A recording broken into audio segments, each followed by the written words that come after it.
పాపం గట్ట పెడతావు అనే బకెట్ అంతా ఏం చెప్తావు? బకెట్ పెట్టేం కదా, బకెట్ పెట్టు. అచ్చి పెట్టవే.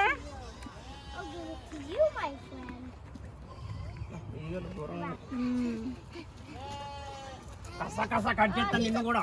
ఏహే నాకు ఇది నచ్చింది. తిండి పెట్టి అట్లా అంటావా? కసా కట్ చేస్తా. తిండి పెట్టుడు అనుడు. మరి అట్లా చేస్తారు. అభి పెట్టిపోరా అదే. అభి అభి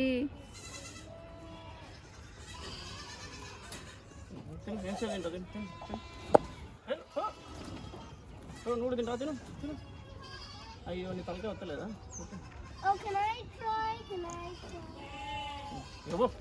అచ్చి పెడతాడట. అచ్చికి దాన్ని పెట్టు కానీ డోంట్ త్రో. ఓకే అంతా కింద పోతుంది. It's okay. It won't come.